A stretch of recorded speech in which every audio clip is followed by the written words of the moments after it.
Oke, baik semuanya selamat malam. Halo Bapak Ibu semua, sehat ya?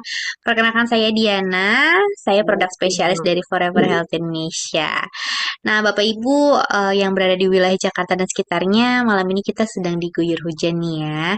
Pastikan Bapak Ibu untuk menjaga kesehatannya selalu dengan konsumsi Cocoa Flavanol setiap hari supaya nggak gampang sakit ya, seperti flu, kemudian batuk pilek ya, dan juga salah satunya kalau dingin biasanya gampang pusing atau bisa juga migrain ya, bisa tertrigger juga. Nah, teman-teman semua, nanti Dokter Winda pas banget topik kita malam hari ini adalah Cocoa Flavanol untuk migrain ya. Jadi teman-teman nanti bisa langsung bertanya dengan Dokter Winda. Seperti biasa, pertanyaan akan saya tutup 15 menit sebelum acara berakhir. Kita panggilkan dulu pembicara kita yang luar biasa, Dokter Winda. Halo dok. Halo. Oke, baik dok. Hujan-hujan gini enaknya kita belajar sambil makan Indomie ya dok ya. Oke.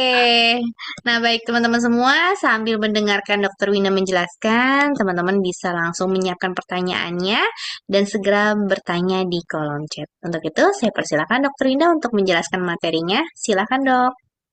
Oke, thank you, Di. Selamat malam, semangat pagi teman-teman FHI di seluruh Indonesia. Wah, di tempatnya pada hujan juga nggak? Kalau hujan gini sih sebenarnya dibandingkan Indomie ada yang lebih enak. Menikmati hujan itu sambil menyeruput Nutriflow hangat. Mantap. Itu baru yang lebih mantap lagi. Dapat angetnya tapi tetap dapat sehatnya, ya nggak? Ya kan? Nah, hari ini yang saya mau bawakan adalah tentang migrain. Mungkin kalau tentang migrain sendiri sih banyak teman-teman yang lumayan familiar ya, atau bahkan mungkin salah seorang penderita migrain juga punya pengalaman dengan migrain. Kira-kira migrain ini tipe apa nih? Karena migrain itu ternyata ada tipe-tipenya loh. Dan migrain ini tuh walaupun dia adalah jenis sakit kepala, tapi termasuk sakit kepala yang nyebelin nih ya, karena kalau kita biasanya nih pengalaman pribadi juga sih, kalau seandainya udah kena migrain itu tuh kayaknya, aduh, apa-apa nggak enak ya beraktivitas apalagi. Kita tuh jadi kayak menghambat pekerjaan, merusak mood juga ya, jadi nggak bisa melakukan rutinitas seperti biasa kalau migrain lagi kumat. Makanya nih penting banget tahu gimana caranya supaya kita nggak kena migrain biar nggak gampang kumat seperti ini. Yuk kita bahas. Nah, migrain ini seperti yang saya katakan, itu adalah suatu jenis sakit kepala ya. Dia rasanya berdenyut, tapi biasanya dia tuh terjadi pada satu sisi aja. Sisi kanan, sisi kiri, atau sisi depan, ataupun sisi belakang. Jadi cuma terasa berdenyutnya. Dan migrain ini ternyata lumayan banyak yang menderita migrain. Faktanya, menurut WHO, itu pada manusia usia 18 sampai 65 tahun nih yang mengeluhkan sakit kepala, itu sekitar 30 persenannya itu jenis yang dikeluhkan adalah jenis sakit kepala migrain. Jadi lumayan banyak ya sebenarnya yang menderita migrain ini. Slide.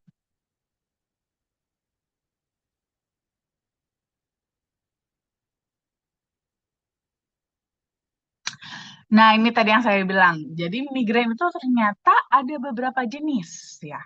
Jadi ada migrain tanpa aura, migrain dengan aura, dan aura migrain tanpa sakit kepala. Aura apa nih? Aura itu bukan aura kasih ya. Aura itu adalah tanda-tanda yang mengawali sakit kepala migrain. Jadi nih, biasanya ada beberapa kondisi di mana sebelum migrainnya itu muncul, sakit kepalanya itu muncul, ada gejala-gejala dulu yang mengawali.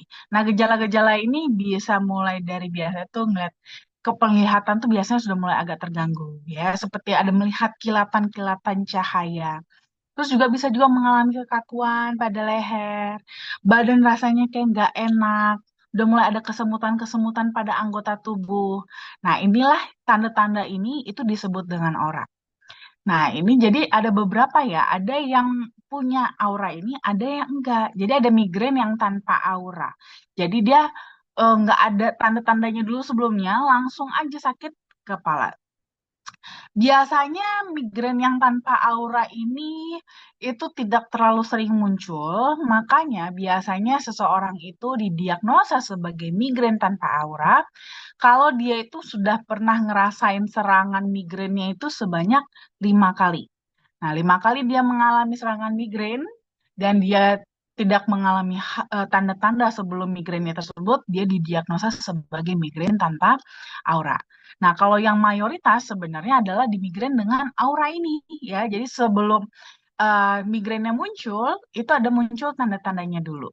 Inilah migrain yang klasik gitu, yang pada umumnya kita tahu migrain itu migrain yang dengan aura ini. Ini bisa dari total penderita migrain itu bisa sepertiganya mengidap migrain yang jenis dengan aura ini. Tapi ada juga ternyata dia ngalamin auranya, tapi nggak ngalamin sakit kepalanya, ya.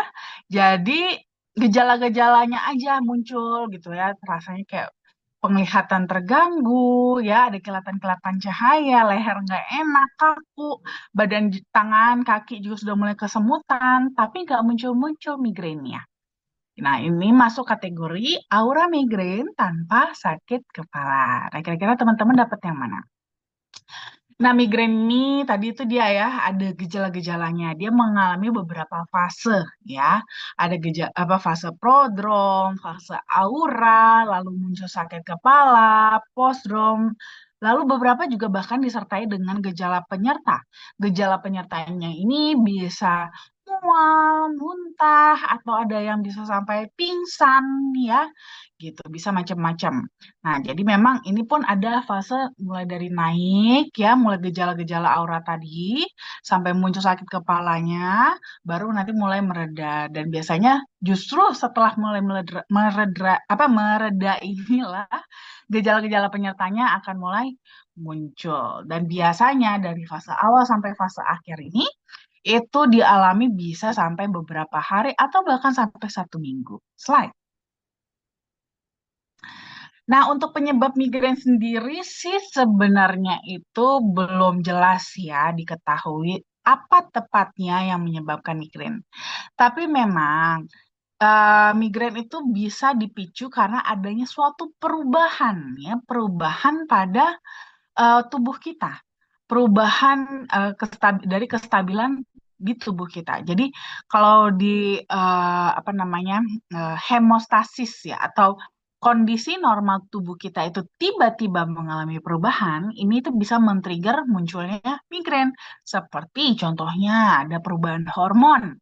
Nah, ini sering sekali makanya dialami pada wanita terutama ya pada saat PMS itu kan terjadi perubahan hormon atau pada saat hamil, terutama di trimester pertama, atau juga bahkan pada wanita yang mengalami menopause nih juga ya, sering juga mengalami perubahan hormon ini sehingga sering sekali muncul migrainnya. Atau bisa juga karena ada pemicu emosional diri ya. Jadi kita tuh perubahan emosi kita yang lumayan signifikan itu juga bisa memicu migrain loh. Dan emosi di sini nggak cuma marah-marah ya teman-teman ya, tapi berbagai macam bentuk emosi. Kita terlalu seneng, kebanyakan ketawa. Nah, teman-teman pernah nggak nih ngerasain kebanyakan ketawa itu malah sampai sakit kepala. Nah, itu juga termasuk ya salah satu juga yang bisa men-trigger migrain. Atau kita terlalu sedih, sedih banget ya, sampai akhirnya nih bisa terpicu migrain juga ya. Jadi emosional diri ini juga bisa memicu migrain. Lalu ada juga pemicu fisik ya. Pemicu fisik ini lebih kepada tubuh kita sendiri. Jadi mungkin kita karena faktor kita lagi sakit, atau kita lagi kecapean, atau kita lagi habis kepanasan ya. Mungkin kita habis berjemur terlalu lama, atau kita habis apa sih namanya? Ya suhu tubuh kita lagi terlalu tinggi gitu ya, demam kan. Nah, faktor-faktor seperti ini juga bisa memicu migrain. Bisa juga karena faktor makanan ya, baik pola makan maupun bahan makanannya sendiri ya. kebiasaan tidak teratur makan ya, terlambat makan yang bisa mengakibatkan kita jadi asam lambung ya, mah kambuh, dari mah kambuh jadi bisa memicu migrain juga. Belum lagi dari bahan makanan. Mungkin kita bisa kan kadang-kadang ya kebanyak apa makan kemanisan atau keasinan atau kebanyakan mecin itu juga bisa loh memicu migrain juga. Bisa juga faktor pemicu yang dari lingkungan. Biasanya sih yang paling sering ini faktor suara, ya. Suara terlalu kencang, mungkin kita terlalu dekat dengan speaker, suara kencang dan terus-terusan gitu ya. Di dekat kuping kita, telinga kita, sehingga itu juga bisa memicu migrain. Atau juga bisa karena faktor obat-obatan. Slide. Nah, jadi kalau untuk migrain ini sendiri sih sebenarnya penanganannya sama saja ya dengan eh, apa namanya sakit kepala lainnya gitu ya. Jadi sakit kepala yang biasa juga sebenarnya sama aja. Jadi kalau kita menderita migrain itu biasa kita konsumsi obat pereda sakit ya, seperti mungkin paracetamol, ibuprofen, asam mefenamat ya, dan macam-macam obat-obat pereda sakit lainnya. Terus juga mungkin kita bisa ke golongan triptan juga dan bisa juga kita dengan konsumsi obat-obat yang untuk mengurangi gejala penyertanya ya. Mungkin ada mual muntah, kita kasih obat anti mual juga ya. Slide. Nah, jadi sebenarnya sih paling penting itu adalah mencegah migrain. Mungkin di sini teman-teman yang sudah berpengalaman menderita migrain, ngerasain migrain, itu tuh lumayan tahu ya gimana nggak enaknya kalau migrain itu lagi kumat. Nah, jadi gimana caranya kalau bisa nggak cuma menangani migrain aja, tapi gimana caranya supaya migrain ini bahkan gak usah kambuh gitu kan? Nah, caranya gimana? Memang kita pertama yang atasi dari faktor-faktor tadi ya, faktor-faktor yang bisa beresiko untuk memicu terjadinya migrain, mulai dari faktor obat-obatan contohnya. Kalau bisa kita hindari konsumsi obat-obatan tertentu yang bisa memicu terjadinya migrain. Nah, makanya kita di sini penting juga untuk tahu ya, baca petunjuk konsumsi obat dan minum obat memang sesuai dengan kebutuhan. Bila memang benar-benar diperlukan, nggak apa-apa minum obat, tapi jangan terlalu mudah juga untuk konsumsi obat bila tidak terlalu dibutuhkan. Terus juga yang penting itu adalah keseimbangan juga fisik kita ya. Jangan terlalu stres fisiknya, jangan terlalu kecapean banget. Jadi kita butuh juga istirahat yang cukup dan teratur. Tapi bukan berarti juga kerja kita tidur-tiduran aja. Karena kalau kita kebanyakan tidur pun itu juga sama ya, bikin stres kepada fisik kita juga sehingga malah bikin kita bisa kena migrain juga. Jadi juga harus diimbangi dengan olahraga atau aktivitas fisik yang teratur juga. Jangan lupa konsumsi cairannya harus cukup ya. Berapa banyak? 30 mili per eh, apa dikali berat badan. Nah, umpamanya berat badannya 70 kilogram, berarti 30 mili kali 70 kilogram, yaitu 2,1 liter. Nah, jadi disesuaikan dengan berat badan teman-teman masing-masing. Ya. Lalu juga hindarilah konsumsi minuman alkohol, hindari stres ya, jangan terlalu stres, di-maintain ekspektasinya.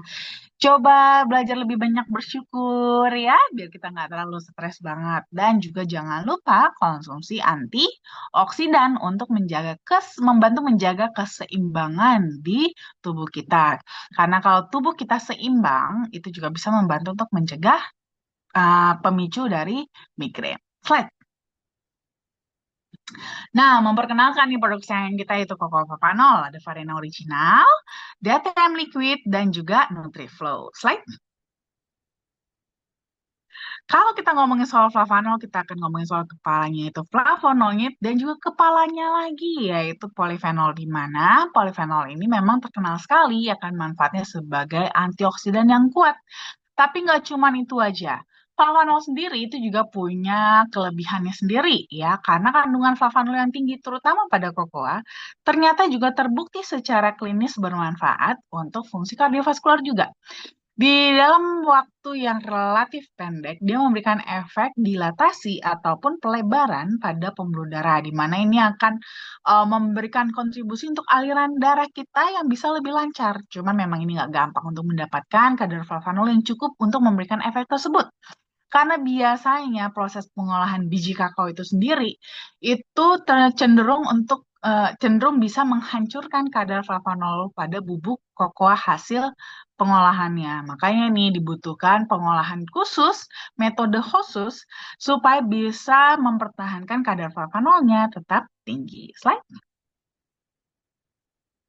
Nah, untungnya di sini perusahaan kita itu Berkelbaut udah ketemu caranya.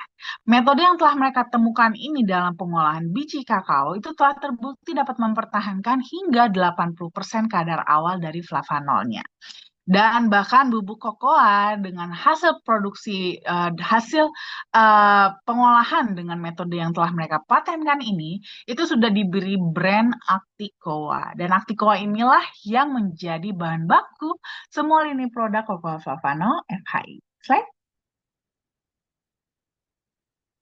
Selain itu juga ada kandungan yang lain ya, ada bahan-bahan lain juga yang juga memberikan manfaat secara keseluruhan bahkan untuk kesehatan. Ini seperti Centella asiatica. Centella asiatica itu bagus banget terutama karena dia itu punya manfaat antioksidan juga ya, antioksidan yang tinggi. Selain itu juga dia punya manfaat antimikroba juga, anti diabetes, anti peradangan hingga antidepresan. Lalu black garlic juga atau bawang hitam itu merupakan versi fermentasi dari bawang putih.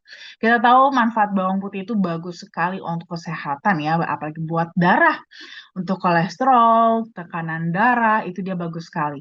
Nah, bawang hitam ini dengan manfaat antioksidan yang lebih kuat lagi bahkan daripada bawang putih, itu dia punya kekuatan yang bahkan tidak hanya untuk membantu menjaga eh, darah kita saja, tapi juga bahkan sering sekali dimanfaatkan untuk masalah-masalah kesehatan lainnya, seperti mengatasi kanker, tumor, miom, buat detoksifikasi, stroke, Alzheimer, bahkan Parkinson. Slide.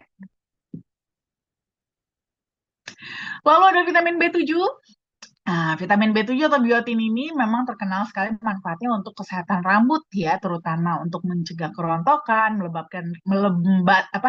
melebatkan rambut ya. Tapi sebenarnya nggak cuma itu manfaat dari vitamin B7. Vitamin B7 itu bagus sekali untuk metabolisme protein, karbohidrat, dan lemak, di mana ini akan membantu sekali untuk meningkatkan kesehatan kita, terutama mengurangi timbunan-timbunan lemak yang berlebih.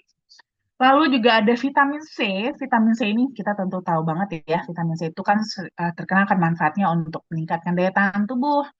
Nah, ternyata dia meningkatkan daya tahan tubuh juga karena memang dia sendiri, vitamin C ini diperlukan untuk menjaga struktur kolagen ya. Di mana struktur kolagen inilah nanti yang berperan dalam membentuk dinding sel di tubuh kita. Nah, dinding sel inilah yang berperan nanti untuk melindungi inti sel yang berisi genetik kita, DNA kita. Nah, dengan dinding sel yang kuat, maka DNA kita di dalamnya itu bisa terlindungi dengan baik. Otomatis ini juga bisa membantu juga untuk menjaga kesehatan kita juga yang lebih optimal. Lalu juga ada cysteine, juga kita tambahkan cysteine lagi, di mana cysteine ini merupakan antioksidan yang kuat juga, yang juga bisa membantu untuk melindungi tubuh dari kerusakan akibat radikal bebas dan juga toksin. Slide.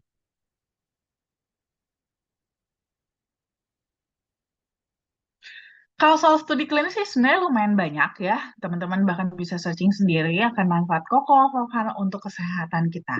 Nah, ini ada salah satunya tentang yang mempelajari tentang hubungan dari fungsi endotelium, nitric oxide, dan juga flavanol. Jadi dari hasil studi klinis ini ternyata dengan mengkonsumsi flavanol dalam 4 minggu, ini sudah bisa meningkatkan fungsi endotelium untuk dapat memproduksi nitric oxide dengan lebih baik. Dan nitric oxide yang cukup ini akan membantu untuk menjaga elastisitas pembuluh darah sehingga aliran darah bisa terjaga tetap lancar. Selain itu juga kita sudah punya klaim kesehatan yang sudah di-approve oleh EFSA maupun FDA ya. EFSA ini adalah European Food Safety Authority, dia seperti BPOM-nya Eropa ya. Dan juga FDA, Food and Drugs Administration. Nah, ini lebih kepada punyanya Amerika ya gitu, punyanya US. Nah, mereka berdua ya, EFSA maupun FDA itu sudah mengumumkan bahwa flavanol itu memang bisa memberikan manfaat kesehatan. EFSA mengatakan bahwa flavanol itu bisa menjaga membantu menjaga elastisitas pembuluh darah, di mana ini kan memberikan kontribusi untuk aliran darah yang lebih normal. Lalu FDA juga mengatakan bahwa fosfolfenol itu juga bisa menurunkan resiko penyakit kardiovaskular dan tentunya keduanya juga bisa menyetujui klaim kesehatan tersebut itu dengan anjuran konsumsinya yaitu sebanyak 200 miligram flavanol minimum setiap hari. Slide. Nah, jadi kalau kita mau rangkum manfaat dari flavanol memang utamanya adalah untuk meningkatkan fungsi kardiovaskular kita ya, mulai dari menjaga tekanan darah, kadar kolesterol, bahkan sampai kadar gula darah juga dengan mengurangi resistensi terhadap insulin. Tapi karena basically dia juga adalah antioksidan, jadi bisa membantu juga untuk mengurangi risiko kanker dan juga baik untuk kesehatan kulit. Slide. Nah, untuk DTM liquid ini dia kombinasi dari cocoflavanol, centella asiatica, serta black garlic. Sehingga manfaatnya untuk menjaga atau meningkatkan fungsi kardiovaskular juga triple power ya, kekuatannya lebih besar dibandingkan versi yang original. Ditambah dengan manfaat-manfaat tambahan lainnya seperti lebih memperlancar sirkulasi aliran darah pada ginjal, membantu mempercepat proses penyembuhan luka, membantu meningkatkan produksi kolagen, meningkatkan daya ingat dan fungsi saraf, serta mengatasi peradangan dan nyeri sendi. Slide. Nah, untuk Nutriflow ini nih, tadi yang sempat saya sebut di depan ya, lagi hujan-hujan gini enak banget nih kita sambil konsumsi Nutriflow. Nah, Nutriflow ini, itu tuh dia lebih buat kita yang untuk pengen aktif gitu ya. Namanya kita untuk aktif, kita butuh energi lebih ya. Kita pengen supaya kita energi, tetap fit ya. Jadi Nutriflow ini dia membantu penyerapan nutrisi itu lebih optimal di dalam tubuh dan juga nggak perlu khawatir eh, apa namanya eh, jadi menumpuk saja dalam tubuh karena justru Nutriflow juga lebih membantu untuk metabolisme ya memetabolisme lemak dan protein menjadi energi. Selain itu juga proteksinya juga ekstra ya. Nutriflow ini lebih membantu juga untuk memperkuat daya tahan tubuh kita, bahkan sampai tingkat seluler ya, melindungi sel dari stres oksidatif. Tentunya juga tetap juga dengan manfaat utamanya, yaitu untuk meningkatkan fungsi kardiovaskular. Nah, makanya Nutriflow ini bahkan bisa teman-teman gunakan juga ya untuk program penurunan berat badan, karena Nutriflow bisa digunakan sebagai meal replacement atau pengganti makan. Bisa digunakan sebagai pengganti sarapan, ataupun pengganti makan malam, atau buat cemilan yang lebih sehat. Slide. Nah, untuk konsumsinya, kita berpegang pada yang dianjurkan oleh EFSA dan FDA, yaitu 200 miligram flavanol. Untuk varian yang original, teman-teman bisa mendapatkan 200 miligram flavanol itu dengan mengkonsumsi setidaknya 3 gram setiap hari. Nah, ini bahkan bisa teman-teman konsumsi lebih dari 3 gram, seperti 5 gram, mungkin 10 gram, 15 gram, disesuaikan dengan kebutuhan tubuh masing-masing. Slide. Nah, kalau untuk liquid, ini memang dia lebih strong ya daripada varian yang original. Jadi memang lebih rekomen terutama buat teman-teman yang memang sudah punya masalah dengan sirkulasi darah. Ya, mungkin sudah ada hipertensi, hiperkolesterol, udah ada riwayat jantung, udah ada pasang ring, mungkin sudah ada riwayat stroke bahkan, atau mungkin juga bisa jadi juga punya masalah-masalah lain juga ya selain kardiovaskular seperti mungkin ada masalah di persendian ya, masalah di persyarafan itu rekomen banget konsumsi yang DTM liquid ini. DTM liquid itu dikonsumsinya 1 sampai 2 saset maksimal per hari. Tapi kembali lagi disesuaikan dengan kebutuhan tubuh masing-masing ya. Kalau kira-kira sudah konsumsi 2 saset masih kurang, bisa dikombinasi dengan yang original ataupun boleh juga ditambahkan dengan yang Nutriflow. Slide. Nah, kalau Nutriflow ini teman-teman bisa konsumsi juga sama ya 1 sampai 2 kali sehari. Untuk Nutriflow diseduhnya adalah 15 gram ya. 15 gram ini bisa teman-teman konsumsi 1 sampai 2 kali sehari. Dan jangan kebalik ya, karena kebetulan kemasannya sama-sama pouch, varian yang original dan Nutriflow itu beda dosis dalam setiap kali penyajian. Kalau Nutriflow itu 15 gram, Kalau yang original itu boleh mulai dari 3 gram. Jadi kalau seandainya yang jangan sampai kebalik ya, jangan sampai yang original diminum 15 gram sih nggak masalah. Tapi jangan sampai Nutriflow-nya yang diminum cuma 3 gram. Ya nanti kalau nggak dapat manfaatnya. Oke? Thank you.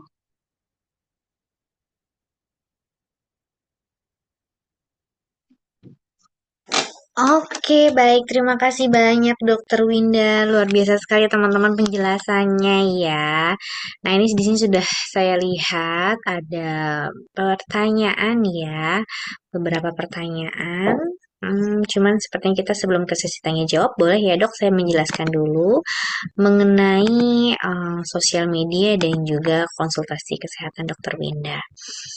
Nah, ini ada informasi mengenai sosial media FHI. Bapak Ibu bisa follow sosial media kami seperti YouTube Forever Healthy Indonesia Official, Instagram foreverhealthy.id, Facebook Forever Healthy Indonesia. Ada juga Telegramnya FHI Official dan juga ada TikToknya di @foreverhealthy.indonesia. Karena dengan mengikuti seluruh sosial media kami, Bapak Ibu bisa mendapatkan informasi mengenai tips kesehatan, promo dan juga acara-acara dari FHI.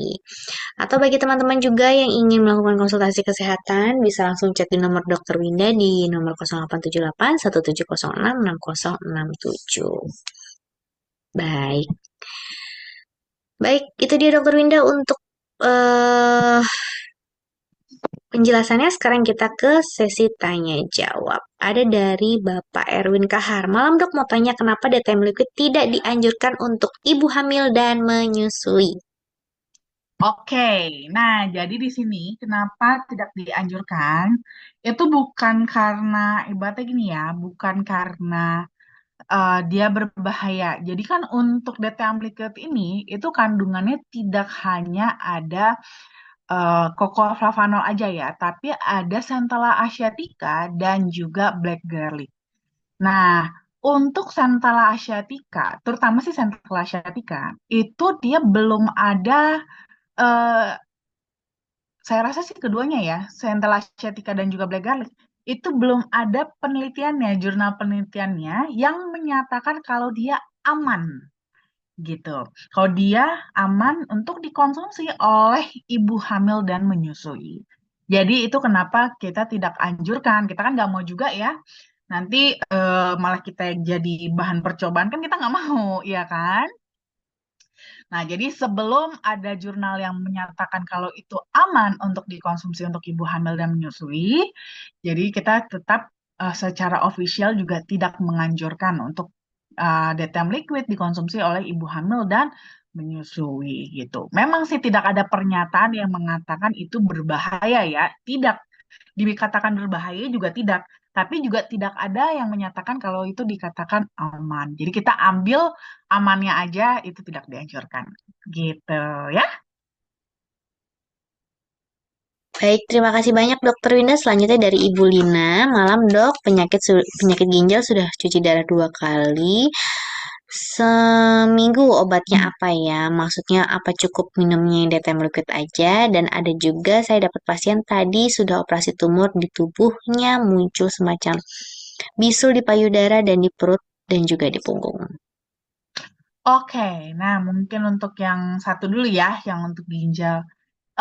Liquid sebenarnya gini, kalau untuk kasus gagal ginjal, itu targetnya memang sebenarnya konsumsinya adalah 3 kali sehari, gitu ya. Targetnya adalah konsumsinya 3 kali sehari. Cuman kan ini masalahnya paling bagus memang konsumsinya liquid sebenarnya gitu. Cuman kan liquid itu maksimal cuma boleh 2 kali sehari untuk dikonsumsi. Nah, jadi untuk yang kali ketiganya itu boleh dikombinasi dengan original ya. Minumnya original jangan Nutriflow. Karena kan sudah cuci darah, berarti kan sudah ada pembatasan asupan cairan.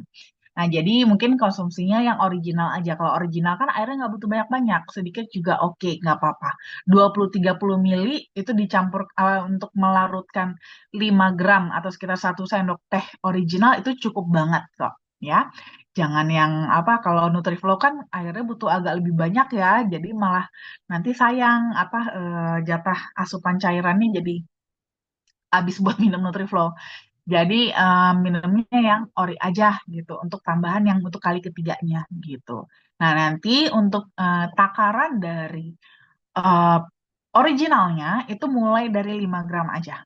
Ya, 5 gram dulu, nanti baru evaluasi. Lihat reaksi tubuhnya, nanti baru bertahap mungkin boleh kalau dibutuhkan bisa ditambahkan jadi 10 gram. Ya, tapi liquidnya tetap 2 saset. Jadi 2 saset liquid ditambah dengan original. Originalnya mulai dari 5 gram dulu. Gitu. Ya. Mal- Oh ya, yang keduanya. Yang keduanya untuk yang tumor ya. Nah, ini kan sebenarnya kebetulan sudah operasi tumornya kan. Dia bentuknya semacam bisul di payudara, perut, punggung. Wah, berarti ada di beberapa tempat. Nah, ini biasanya setelah operasi seperti ini ya, itu jaringan yang diambil tersebut itu akan di PAK, dia akan dipatologi anatomikan gitu untuk melihat ini jaringannya apa. Apakah ada kemungkinan suatu keganasankah atau hanya sekedar bisul biasa gitu kan atau sekedar tumor jinak gitu kan. Nah, nanti nggak apa-apa sampai menunggu hasil patologi anatominya. Sampai boleh kok kalau kasus seperti ini dikasih original. Kalau saya biasa kasihnya original nih. Ya biar lebih fast recovery ya untuk recovery-nya biar lebih cepat gitu kan. Nanti kalau seandainya eh, apa namanya luka operasinya sudah kering ya, sudah tidak ada perdarahan gitu kan. Nanti boleh kalau mau ditingkatkan ke yang liquid boleh gitu. Tapi mungkin untuk yang awal minumnya original aja dulu gitu supaya lebih fast recovery ya. Oke, baik. Terima kasih banyak, Dokter Winda. Selanjutnya dari Bu Yanti. Malam, Dok. Hampir 1 bulan lutut saya sakit sampai tidak bisa jongkok. Ini kenapa ya? Terus beberapa hari ini juga tangan saya sering kesemutan. Gejala sakit apa ya, Dok? Saya sudah minum Nutriflo tiap pagi, tapi tetap nggak ada pengaruh. Menurut dokter, saya sakit apa dan harus minumnya yang mana? Oke, nah kalau untuk sakitnya yang pasti sih ini kemungkinan biasanya ya, karena kan yang sakit lutut berarti persendian. Terus juga tangan juga udah mulai ngerasain sering kesemutan. Bisa jadi ini sudah mulai ada peradangan sendi gitu. Kira-kira penyebab sampai bisa ada peradangan sendi ini sih bisa macam-macam. Bisa karena asam urat, bisa.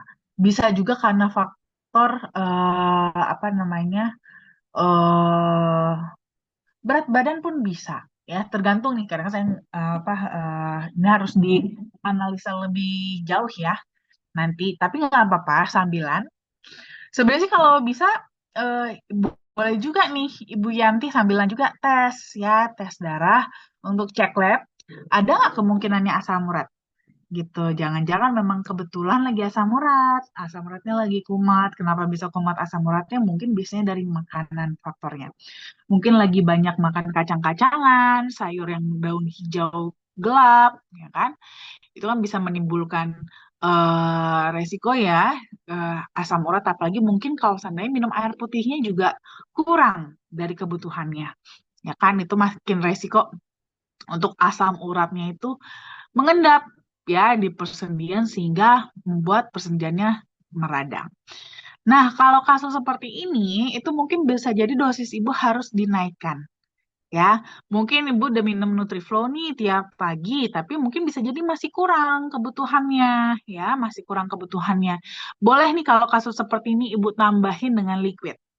Ya, liquid itu dia bagus banget soalnya untuk peradangan sendi juga untuk kasus seperti ini. Ya, jadi Nutriflo-nya nggak apa-apa, tetap dilanjutin seperti biasa, tapi ditambahin dengan liquid. Liquidnya nanti mulai dari 1 saset. Kalau kira-kira 1 saset masih kurang, bisa ditambahin 1 saset lagi, jadi 2 saset. Ya.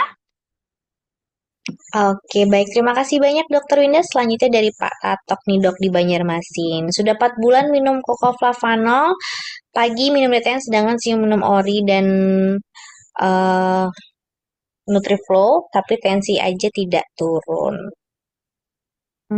Mungkin bisa dibantu dari Pak Tato untuk informasi tensinya ya kali ya, Dok ya. Mm-mm. Udah Hmm, berapa Pak lama tadi? Pak Nurpoyo mungkin bisa menyalakan mikrofonnya, Pak. Pak Tato. Mohon maaf. Pak Tato, lagi minum BBM selamat sama malam, Pak Tato. Halo, selamat malam Bapak Nurpoyo atau Bapak Tato nih. Boleh dibantu jawab atau iya, silakan Pak. Ya, Pak Tato itu sudah 4 bulan itu mengkonsumsi itu, eh, tapi tensinya nggak turun dan terakhir ini apa ada rasa di tangan kebas, terus kesemutan dan terakhir ini hari tadi Pak Tato info dia malah dia pakai pijat urut malah agak lumayan untuk kondisi badannya. Demikian Dokter Winda. Oke, kalau untuk tensinya berapa, Pak? Kalau boleh tahu, biasanya berapa? Waduh, ini Pak Tato ya Bu, saya hanya neruskan Eh, gejalanya itu. kalau Pak Nurpoyonya tahu nggak, kira-kira Pak Tatonya minum obat tensi nggak? Minum, minum Bu, minum, minum Sekarang cuman masih tensinya. tetap rutin minum obat tensinya? Iya, minum, minum. Oke, jadi minum dua-duanya ya, minum Iya, flavanol, minum obat tensi juga ya. betul persis. Oke, iya. Oke, mungkin saya bisa bantu jelaskan ya. Jadi untuk kasus Pak Tato seperti ini, itu memang kemungkinan besar itu dosis yang beliau konsumsi itu belum memenuhi kebutuhan tubuhnya gitu. Hmm. Jadi mungkin bisa jadi kalau seperti ini kan sebenarnya saya lihat eh minum DTM-nya cuma sekali ya. Iya, sekali DTM pagi, sekali, eh, originalnya sekali, sekali, Nutriflow-nya sekali, sekali. ya kan? Ya, ya. Nah, coba diganti Pak, DTM-nya yang jadi dua kali. Oh gitu. Ya, DTM dua kali, originalnya sekali. Nutriflow-nya nggak usah dulu. Oh ya, ya, Jadi hmm, biar fokus dulu aja kepada tekanan tensinya. Walaupun sebenarnya memang tensi ini kan memang naik turun ya.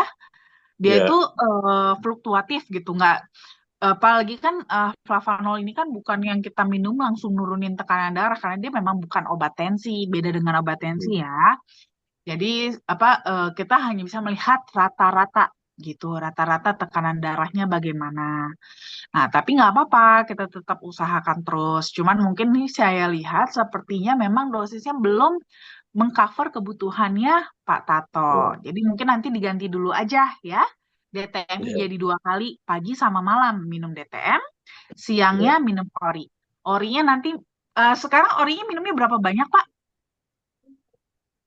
Minumnya Satu maksudnya sendok takarannya, ya satu sendok. takarannya. Ya, ukurannya seperti yang disarankan itu dalam Iya, review. nah nggak apa-apa ya. Berarti untuk yang orinya nggak apa-apa, satu sendok teh dulu aja Ya, ya. hmm, Siang hari minum ori satu sendok teh. DTM-nya pagi sama malamnya gitu. Jadi ya, Nutriflow-nya aja dulu yang kita ganti ya. Nutriflow-nya ya. di Terima stop dulu kasih. biar fokus dulu aja. Ya, Oke? sejarahnya dulu Pak Tato itu pernah stroke, Bu. Pernah, Oh iya, pernah stroke ya. Ya, ya, iya, ya. Berarti bener Pak, itu dosisnya kurang. kurang Dosisnya ya. kurang. Ya, Kurang. ya. Karena kan kalau yang lain-lain untuk ori sama Nutriflow, apalagi Nutriflow ya, itu tuh nggak sekencang sama DTM. Oke. Apalagi kebetulan Ya, Pak Tato sudah ada riwayat stroke-nya pula gitu kan. ya, Jadi kan memang kan ya. berarti masalahnya udah banyak ya, udah Hmm, berat gitu kan. Jadi kita memang harus lebih agresif juga gitu, nggak bisa yang betul. Ya, terlalu santai-santai gitu ya. ya. Terima kasih, dokter. Sama-sama Pak Nurpoyo. Oke, baik. Terima kasih Bapak untuk penjelasannya ya. Saya lanjutkan lagi ya dok ya dari Bapak atau Ibu Amin nih. Izin bertanya dok, apakah cocok bagi penderita saraf kulit, penderita bekas herpes yang sampai saat ini sakitnya belum pernah hilang sejak diserang? Herpes, herpes. Oh, oke. Maksudnya apakah cocok konsumsi flavanol gitu ya? Boleh ya, boleh banget kok konsumsi. Apalagi kan, nah di sini mungkin herpes di sini bukan herpes herpes yang penyakit kelamin ya, tapi herpes itu herpes zoster ya. Jadi itu tuh cacar. mungkin beberapa bilangnya seperti cacar ular ya, karena dia bentuknya seperti mengular gitu kan, mengikuti garis kulit gitu. Nah, memang biasanya setelah sembuh pun herpes, apa sih namanya, sakitnya tuh nyeri-nyerinya tuh masih ada bersisa gitu ya. Nah, tapi nggak apa-apa. Ini kan nanti kan memang untuk nyeri pada sarafnya itu lebih butuh waktu, lebih panjang untuk recovernya. Nah, nanti ini boleh ya. Sebenarnya kalau untuk kasus saraf seperti ini sih saya lebih rekomen sebenarnya original. Sorry, liquid. Ya, liquid itu pertama dia untuk saraf bagus banget ya. Memang dia bagus juga untuk masalah persyarafan. Kedua, karena dia kebetulan juga ada Centella asiaticanya juga, dia juga bisa bantu juga untuk recovery untuk bekas-bekas lukanya gitu. Jadi bisa membantu untuk meminimalisir juga atau membantu supaya bekas herpesnya itu juga bisa lebih cepat hilang, bisa mulus lagi gitu, bisa balik bagus lagi. Jadi mungkin kalau untuk kasus seperti ini saya anjurkan lebih konsumsi yang liquid. Liquidnya bisa 1 sampai 2 saset. Mulai dari 1 saset dulu aja coba. Kalau kira-kira tuh kurang ya, belum apa evaluasi aja selama 2 minggu. Kalau kira-kira mungkin butuh lebih, boleh ditambah 1 saset lagi. Jadi 2 saset gitu ya. Oke, baik. Terima kasih banyak, Dokter Winda. Oke, baik. Teman-teman ini masih ada, ini ada satu pertanyaan ya, Dok ya. Dari Bu Oti. Ini ada foto obat Kopelor. Benar ya, Dok ya? Suntik. Oke. Dan infonya ibunya sudah suntik 2 minggu sekali si obat suntik ini. Mungkin bisa dijelaskan, Dok, untuk penyakitnya dan penanganannya untuk konsumsi Koflavanoin ini seperti apa? Oke, nah Copelor ini sih sebenarnya lebih kepada untuk psoriasis ya biasanya ini, untuk sakit kulit gitu. Nah, psoriasis itu termasuk sebenarnya salah satu penyakit autoimun juga. Nah, penyakit autoimun yang dia menyerangnya ke bagian kulit gitu. Sorry. Nah, jadi eh kalau ini sih nggak ada masalah sih ya. Tetap gak apa-apa dipakai kopelornya. Cuman nanti kalau umpamanya mau dikombinasi dengan Coco Valvano juga boleh, nggak ada masalah. Jadi bisa-bisa aja ya. Nanti untuk varian yang mana biasanya sih kalau sepertinya saya lebih menganjurkan yang liquid ya. Karena liquid itu dia kan ada Centella asiaticanya juga di mana itu bagus banget untuk kasus psoriasis ya.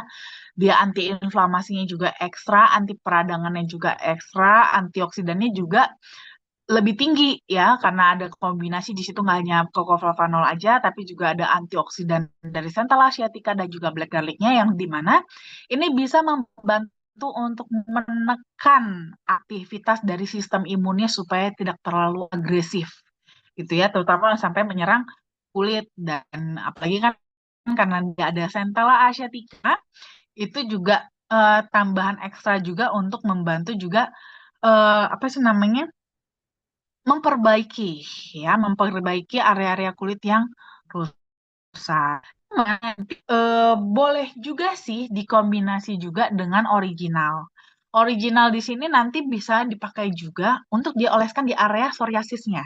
Jadi seperti disalpin gitu ya untuk mengompres area-area yang psoriasis supaya inflamasinya juga jadi lebih mereda. Jadi biar kulitnya itu bisa lebih cepat baikan gitu ya.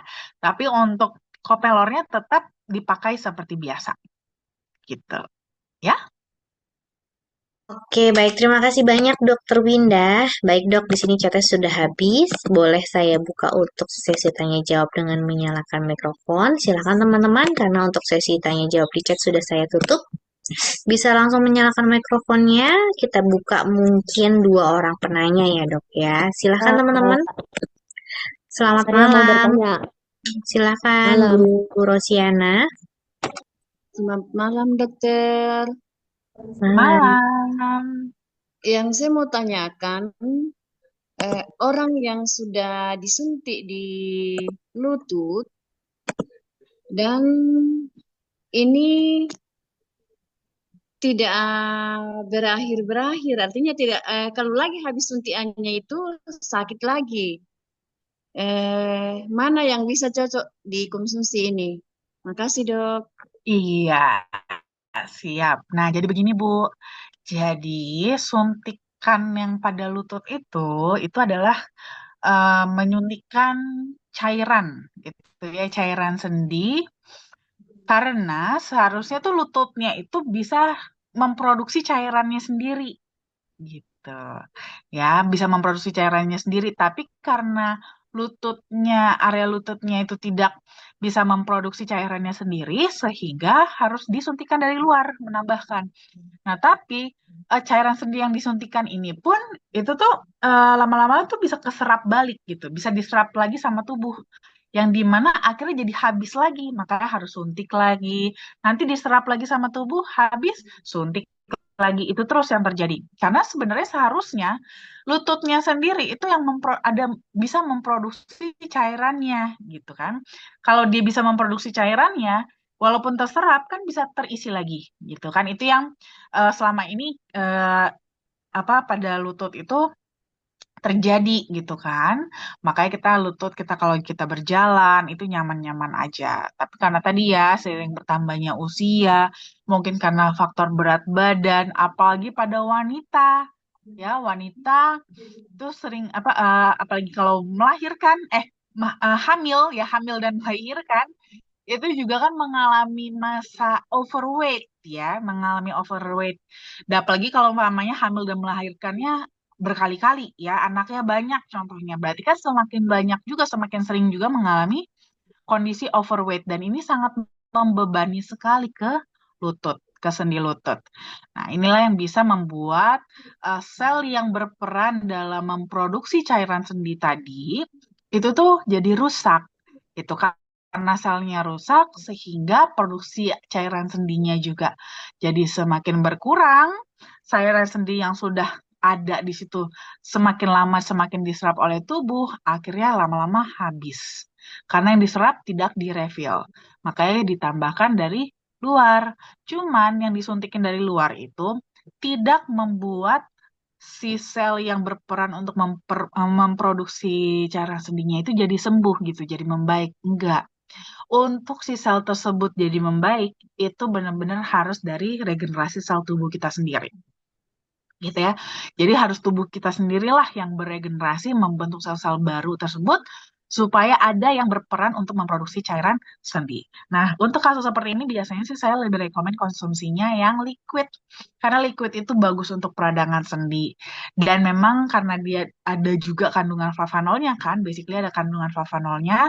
Flavanol itu bagus sekali dalam regenerasi sel gitu ya, bagus untuk regenerasi sel, jadi bisa membantu juga untuk menstimulasi regenerasi sel-sel yang tadi berperan untuk memproduksi cairan sendi pada lutut. Cuman memang mungkin agak butuh kesabaran juga sih ya, karena kan namanya regenerasi sel ini juga nggak bisa instan, butuh waktu juga, belum lagi tambah dengan faktor usia. Semakin banyak usia Bertambah. kita, ya kecepatan kita untuk beregenerasi sel-selnya juga semakin lambat gitu kan. Tapi kita tetap bisa berusaha dengan memberikan kokolfovano supaya itu yang lambat juga bisa agak sedikit lebih dipercepat gitu. Tapi tetap harus sabar ya. Sama dibantu juga itu dengan kurangin berat badan ya, kalau bisa kurangin berat badan supaya dengan berkurangnya berat badan ini akan lebih meringankan beban pada apa namanya pada lutut. Jadi supaya cairan sendinya itu nggak cepet habis gitu. Karena semakin berat kita makanya semakin cepet habis juga nanti cairan sendinya gitu ya.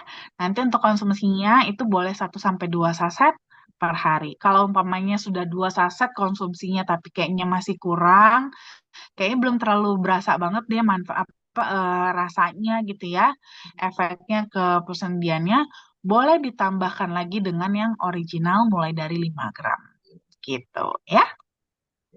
Oke, baik. Terima kasih banyak Dokter Winda. Boleh teman-teman kalau ada yang mau bertanya bisa menyalakan mikrofonnya untuk satu orang penanya, satu orang lagi.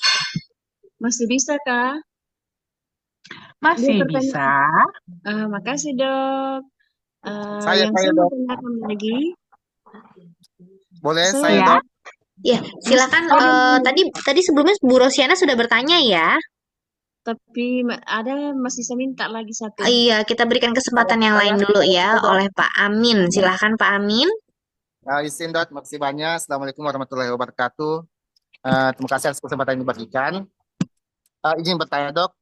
Kebetulan saya, bukan saya yang pakai sih, mas tua, orang tua yang pakai, sudah diminum sebanyak 5 kali. Konsumsinya itu pagi dengan malam.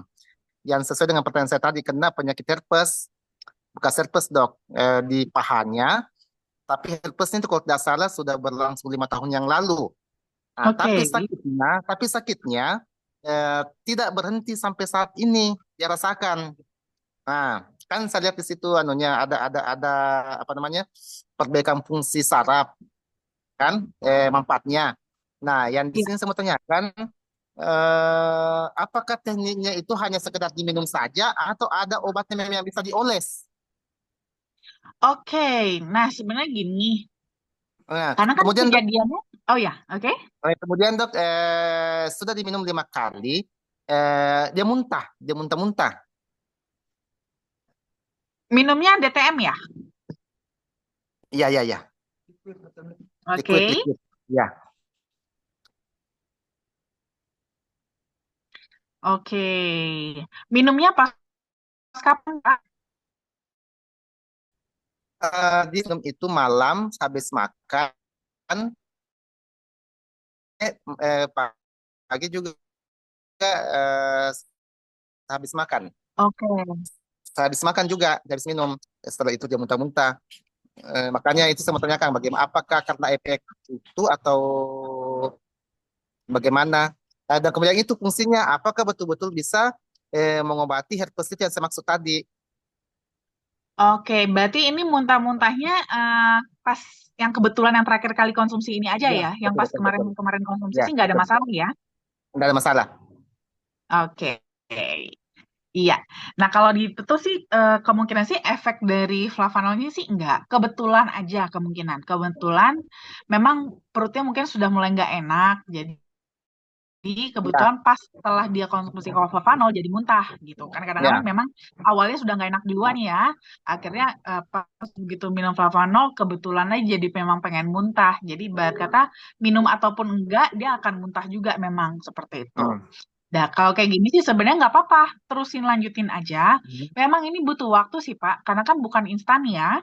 Kalau flavanol itu begitu masuk ke dalam tubuh kita kan nggak bisa ngeset, kita nggak bisa ngatur dia harus bekerjanya di bagian mana dulu, Ya. gitu kan? Hmm. Tergantung ke apa? Tergantung masalah di tubuhnya, gitu. Apalagi ini kan baru konsumsi baru 5 kali kan, berarti baru 5 saset 5 kali, konsumsi. Dok. Iya, Nah, 5 saset berarti ini baru hari ketiga gitu kan. betul, betul. Ya memang ya masih dini sekali ya kita untuk menilai. Hmm. Nggak apa-apa, terusin aja dulu. Biasanya kita akan evaluasi nanti per 2 minggu. Kira-kira dengan 2 minggu dosis yang sudah dia konsumsi ini sudah cukup nggak untuk dia? Nanti kita evaluasi, kalau kira-kira masih kurang, nanti baru ditambahkan dengan yang original boleh gitu.